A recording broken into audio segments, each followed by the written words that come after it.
Hello and welcome everyone to our podcast, which is arranged under the flagship of our event C2C, that is Campus to Company. This event will be a series of podcasts where we will be inviting our alumni to share their experience of transitioning from campus to corporate life. So, for the first episode, it is my honor to introduce an esteemed alumnus of our institute, Mr. Karan Patel. Mr. Karan Patel is a distinguished graduate of Pandit Deendayal Energy University, having completed his bachelor's degree in Petroleum Engineering.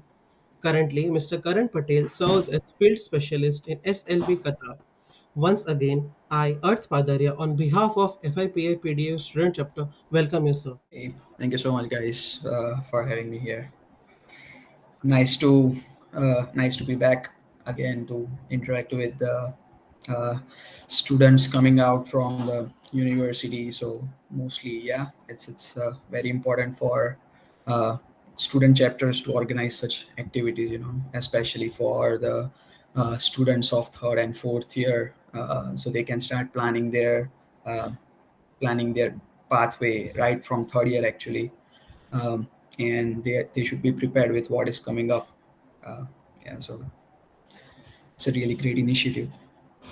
Thank you for having me here. Thank you, sir.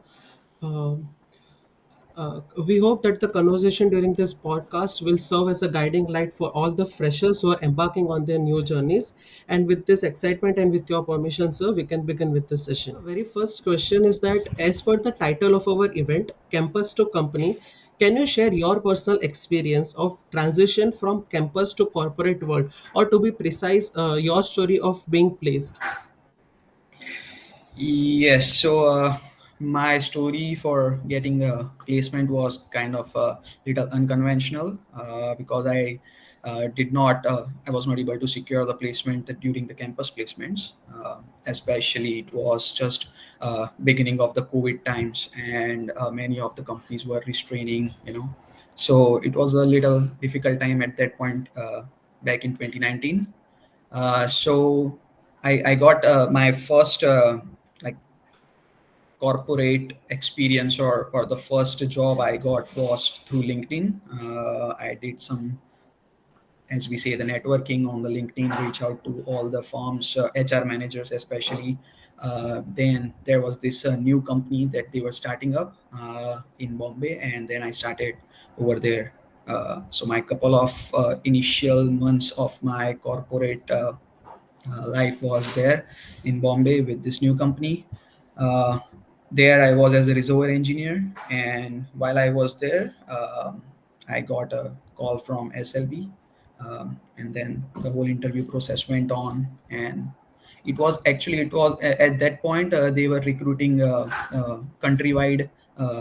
They had a countrywide campaign for recruitment, especially for Middle East, and I was a little bit lucky over there to get shortlisted. And yeah, so then it's a normal process, as we mostly know for all other companies. We have technical round.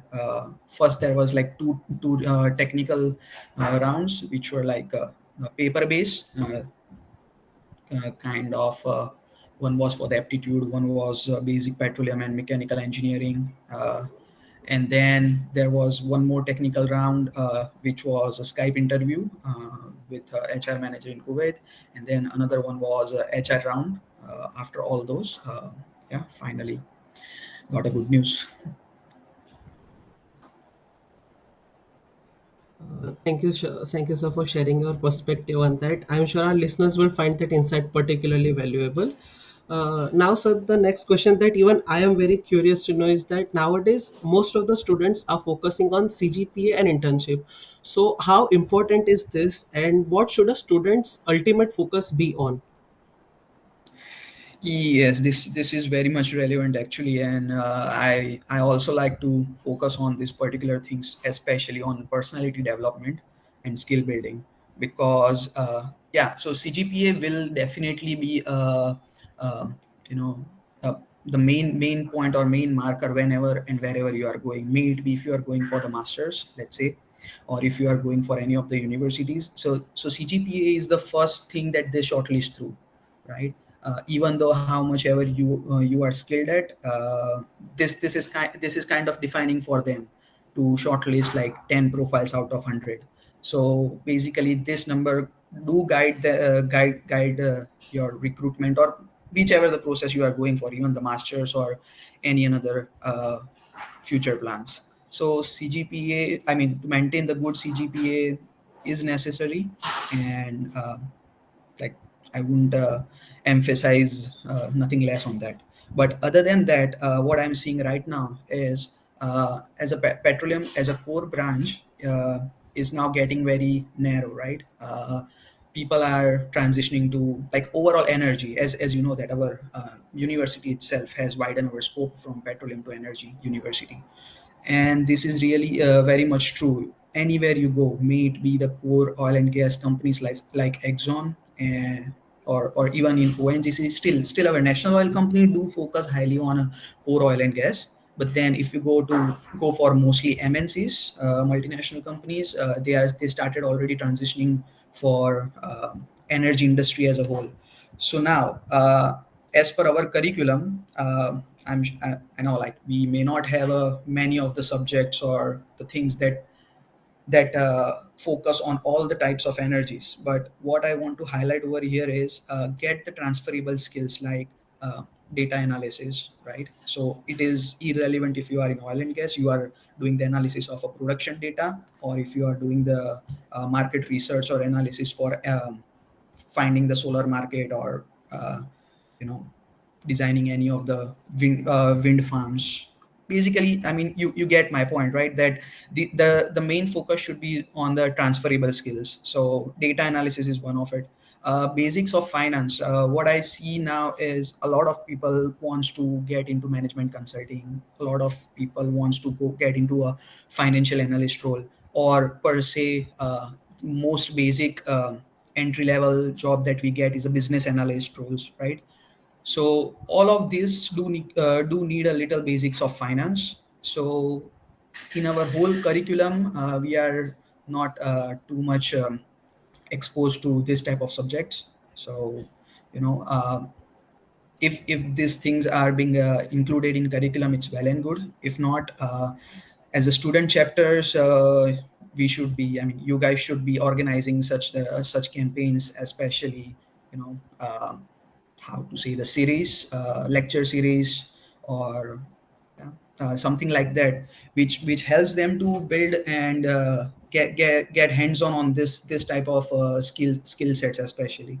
So regarding coming back to your point, CGPA will drive as a major factor, but then we need to get an extra mile with data analysis and basics of finance type of knowledge. Moreover, the coding is always programming is always going to be there in any of the fields. So these are the things which will help you to get to be easily employable. Yeah. That's an interesting point you made, sir. Building on that, sir, could you elaborate further on how does internship in particular shape your understanding of the corporate world? I think most of the audience would love to hear more about it. Yeah, so that's true. Like, I'd say try to do as many internships as you can, right? And it's not only limited to the summer internships or the winter breaks that we get.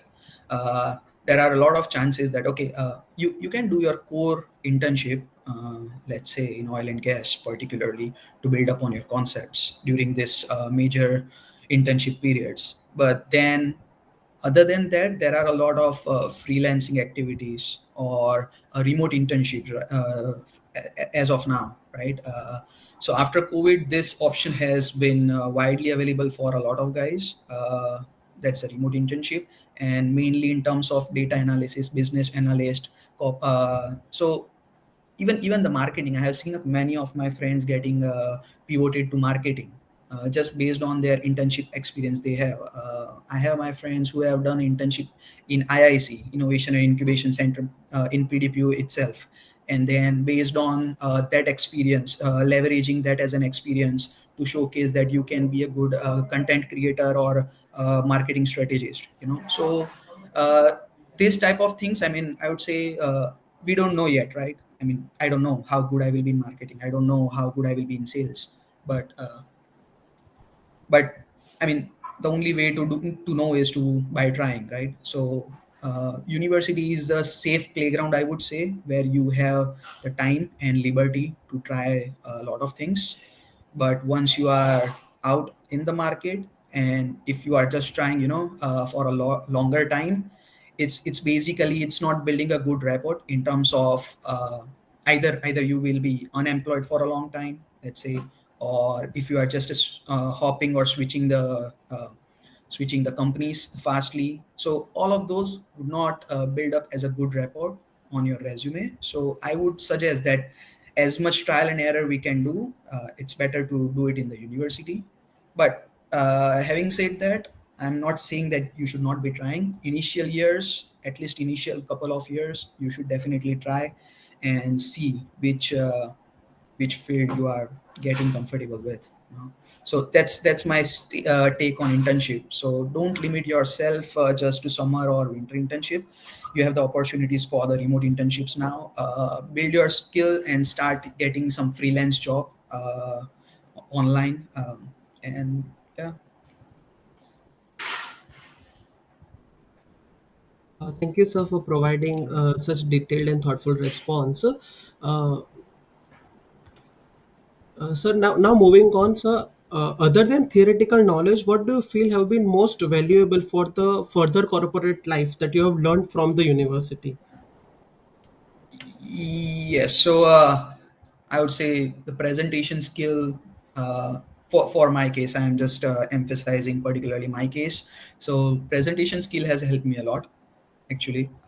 So I have been presenting like a lot when I was there for poster presentation or maybe paper presentation or any type of presentation. So that will help you in better communicating your idea, with a audience.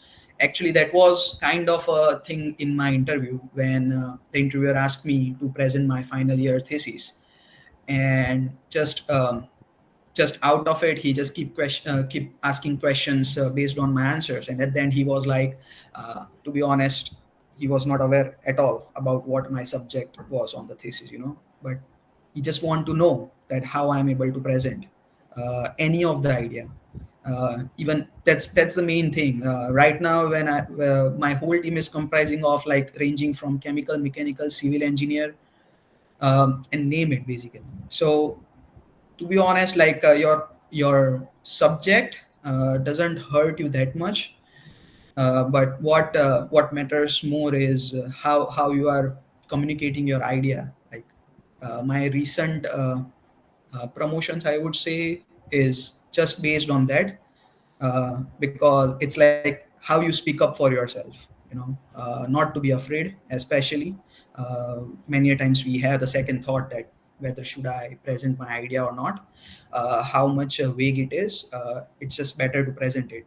But that's the skill that how effectively you present your thoughts is uh, which helped me to get the job first of all, and even is helping me right now in the in the industry.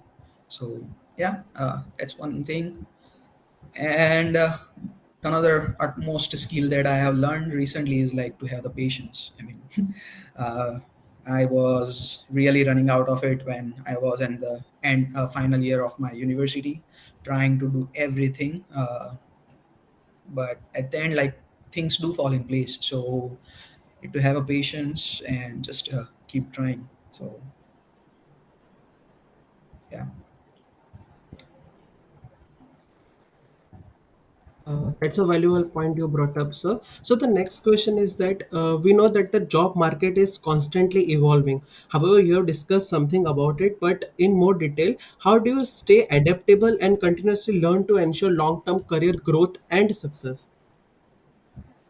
Yes. So again, it depends. Like as and when you are trying the new things, you will come to know about, like, you will come to know more about the particular fields.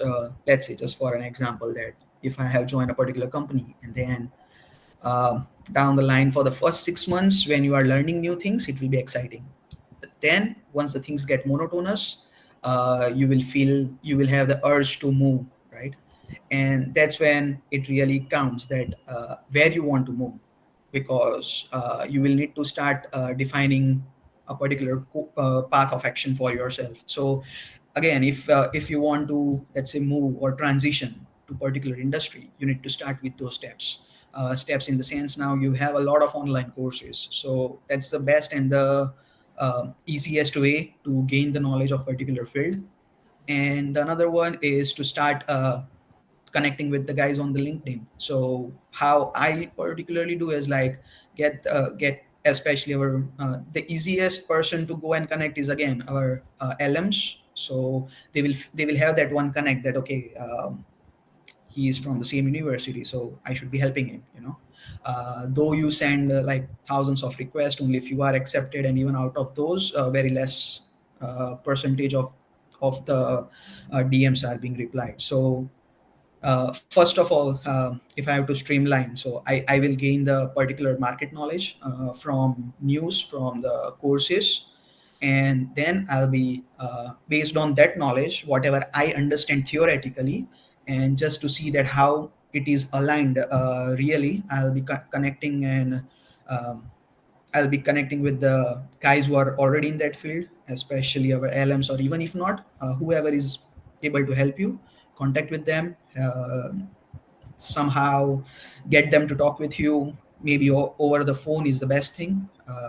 Try and understand that what your understanding about that particular field is the same which is being pursued in reality, because we do think that this is so fancy looking, right, in the first look, but that's not the case in reality. Even though we feel that, okay, the management consulting, wow, it's very fancy thing, but then basically they are working on the PowerPoints most of the time. Same goes for the investment bankers. Most of the time they are on the Excel sheets. So we do perceive the things as in being showcased on the social media, but most of the time it's not the same, right? So so I would say, to get the first hand taste of what actually it is, that's very much important. So that will help you to align your goals, that you really want to go in that particular direction or not. So yeah, courses, watch online videos, news especially, stay updated with the market, what's going on and what is coming forth, and then networking, I would say. Yeah. Sure, sir. So, can we say that the multidisciplinary learning that is being emphasized mostly in our university nowadays can also benefit the new graduate for the previous question? Well, I'd ask like what actually you mean by multidisciplinary, right? Because I mean it's a very vast term. I mean it can be across the industries or it can be within the industry. If I'm just taking for the energy industry, yeah, comes from solar to oil and gas, and even the oil and gas trades. But then if I go uh, like like sidewise, it can be from, like energy. And in energy industry you will have, let's say, uh, markets, LNG markets, supply chain. So again, that's my point. What you mean by multidisciplinary is really important. So mainly actually multidisciplinary. I mean that during our university time, we are kept a choice for taking a subject from another department, so that we can learn different, not the whole subject, but we can learn Okay. some of the points from that like that. Definitely, definitely, that would be of a great help actually, because that will help you to explore other options. That's that, again, coming back to my point of exploring different fields, right? So let's say by the third year, for example, if I know that I don't want to go for the environmental studies, then I may skip that particular subject, and instead of that I can take any of particular subject. Maybe, if I'm not sure, but if we can even take it from BBA courses, like SLS. I'm not sure if we can, but if there is a possibility, we can take a basic of finance course, basic of marketing. If not, you can even take it from the computer CSIT courses, just to know and learn the technologies. We are not here concerned with getting into depth, but knowing the industry knowledge is what actually the industry prefers right now, because they are also aware that they cannot expect everything from a one person, so yeah, having a knack of understanding for different subject will definitely be a great help, I mean, in the future as well. Definitely, sir. Hope our listeners will work on the points described by you. Now, can you just give an insight on the rounds taking place during the placement process? Yes. So if the placement is like, let's say, if it's a campus based, right? So each company has their own set of criteria at how they want to take it further. So we had a consulting firm, Protivity, which came when we were there, and their way of hiring was a completely different as to how ONGC or how Exxon and Shell were doing the recruitment, right? So some of the companies, let's say again, they are heavily focused on client interaction because it's a Protivity, it's a management consulting firm. So what they emphasized was they started with the GD group discussions. They shortlisted the guys, and out of those, then they set up the presentations. So they give us a topic, like they divide the topics among the couple of students, and then each of us need to present that particular topic within the 5 slides to the recruiter. So based on those skills, they were hiring. So you can see here, right? They are not testing your core skills. They are not testing how in depth you know about the reservoir or the production or or the distillation, right? They want to know that how you effectively can present your idea. Now, when Shell came, Shell was looking for a process data analyst. So what they want more was on the aptitude side, how good you are with the numbers, right? So their recruitment process was like aptitude, and out of aptitude they shortlisted the guys, and then they go for interview process. And interview was also highly, it was highly concentrated on the Excel, VBA, Visual Basics, and yeah, basically the Excel knowledge. For Exxon, it was a little bit different. They had their initial MCQ round, which was not only aptitude, it was aptitude, English, as well as basic of petroleum. But after that, they had an essay round.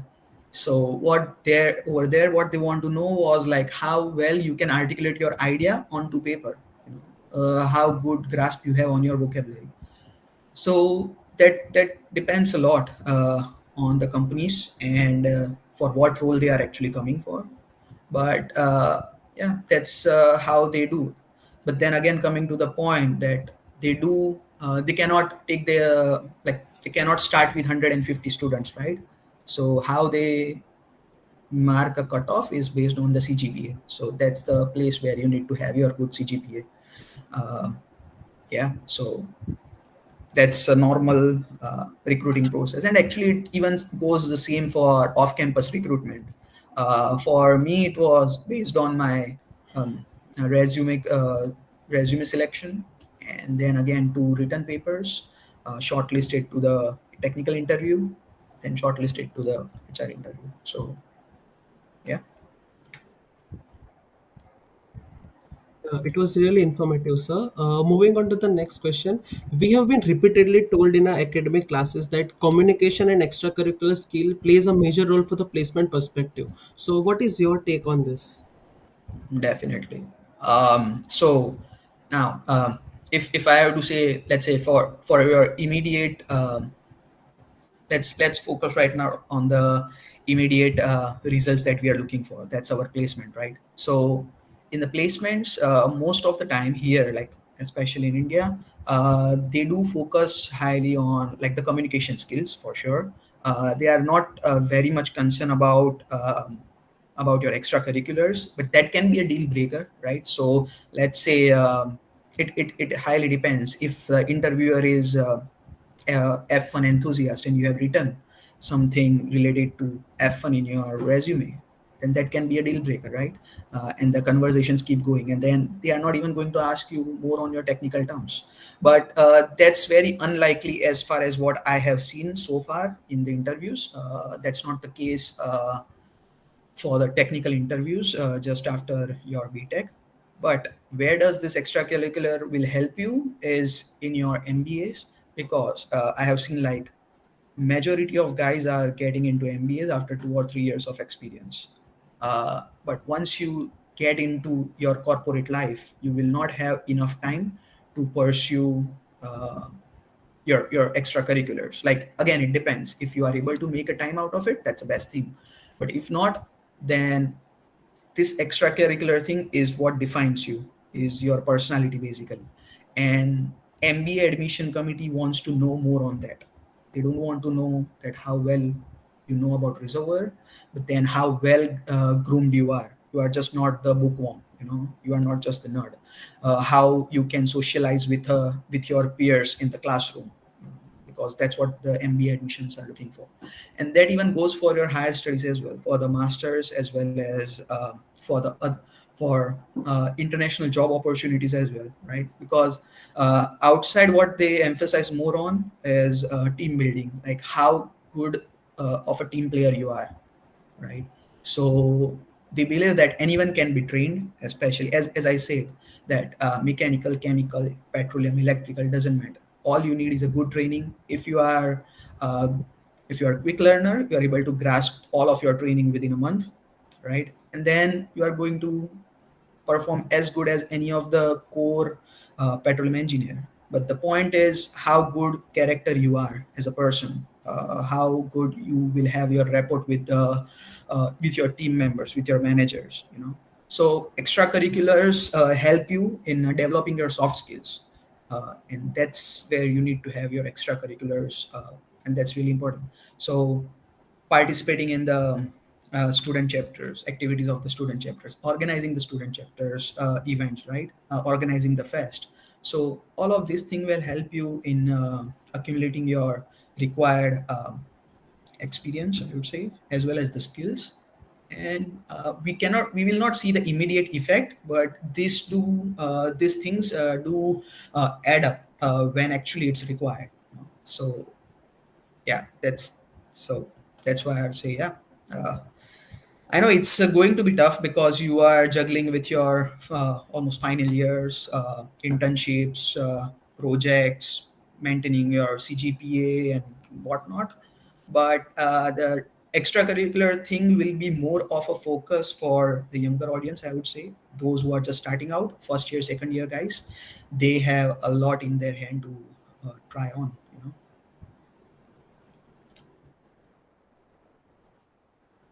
That was really helpful, sir. Now, looking back, what is one piece of advice you wish you had received when you were transitioning from campus to company? Uh, yeah, so starting out late, I mean, actually, well, that's not the advice, I would say. Starting early would be the advice, but that's the one thing that I would change even for myself. uh, because again, like for the first year, for the first year I was still figuring out, I don't know what the heck is going on. I was still understanding, because like I have no clear goals. I was not aware like where to go, what to do. But as and when we start interacting with the people, we start coming to know that, okay, I need to do these things, and it actually will keep changing each and every year. So by, let's say, for the first year I was more into drilling, then second year I got attracted by reservoir engineering. By the end of third year I was like, yeah, I'll go for reservoir simulation and will go for masters. By the end of fourth year I was like, no, I need to go into finance. So the things will keep changing, and that's where I want to emphasize that try and explore and learn about more fields as early as possible. This will help you to have more time to work on your to build your profile basically.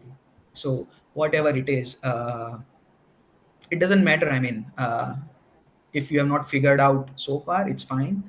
But as early as you start, you will have more time um, to have that experience, particularly in your bag. So that's one thing. Whatever you are planning, just act upon it. Don't delay. If you are just thinking that I may go for masters, just go and take your GRE. Start preparing for your GRE early on. Start preparing for CAT from your third year, fourth year, because it do seems like a lot.